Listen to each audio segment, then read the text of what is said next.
Hello बच्चों, let's see the following question है go through the following statements regarding starch digestion and select the correct option accordingly.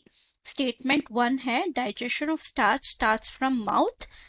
2 around 30% of the starch is digested in the stomach. 3 digestion of food requires the action of pancreatic juices. 4 digestion of food is completed in the longest part of the alimentary canal. तो इस question का की concept है हमारा digestive system के बारे में। Human digestive system जो है वो बहुत ही कंप्लीट और कॉम्प्लेक्स स्ट्रक्चर है जिसमें स्टेप वाइज डाइजेशन प्रोसेस देखा जा सकता है। तो पहला जो है वो है माउथ।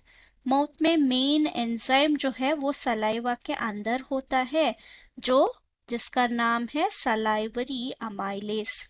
ये है सलाइवरी अमाइलेस और ये क्या डाइजेस्ट करेगा, एक कॉम्प्लेक्स शुगर को, यानी एग्जाम्पल है स्टार्च, कॉम्प्लेक्स कार्बोहाइड्रेट्स को सिंपल शुगर यानी माल्टोस की तरह डाइजेस्ट कर लेगा।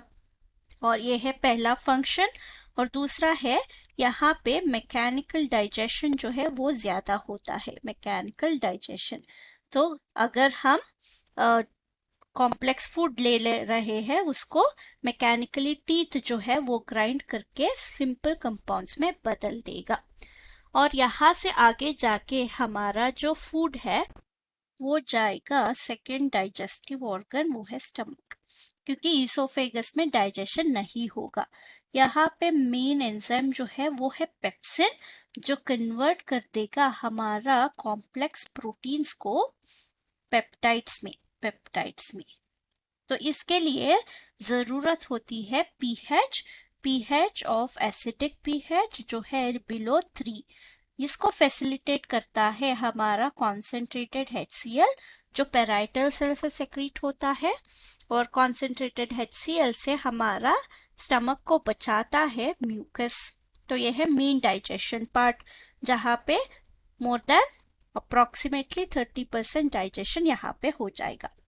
लास्ट पार्ट है हमारा स्मॉल इंटेस्टाइन। लास्ट पार्ट क्योंकि मेजॉरिटी ऑफ डाइजेशन जो है वो यहीं पे खत्म हो जाता है।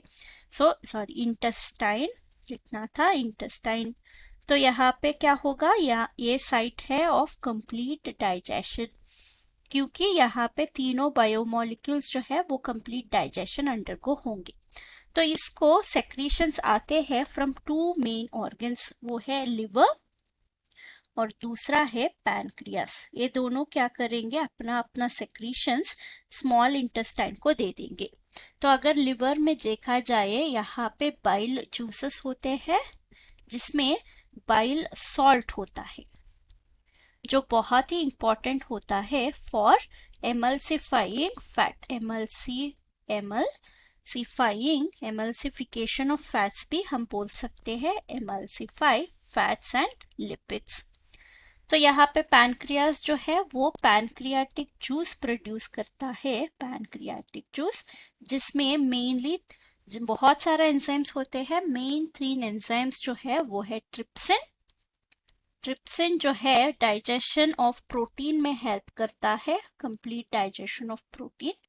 दूसरा जो है पैनक्रियाटिक अमाइलेस है जो हमारा कॉम्प्लेक्स शुगर यानी कार्बोहाइड्रेट्स को डाइजेस्ट कर लेगा। थर्ड पार्ट जो है वो है फैट्स या फिर लिपिड्स। इसको डाइजेशन करने के लिए लाइपेस होता है जो लिपिड्स डाइजेस्ट कर लेता है।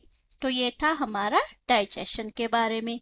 तो अगर स्टेटमेंट देखा जाए, पहला स्टेटमेंट है digestion of starch starts from mouth, ये ट्रू है। सेकेंड स्टेटमेंट है around 30% of starch is digested in stomach, ये रॉन्ग है, क्योंकि स्टार्च डाइजेशन स्टमक में नहीं होगा, वो प्रोटीन डाइजेस्ट करता है।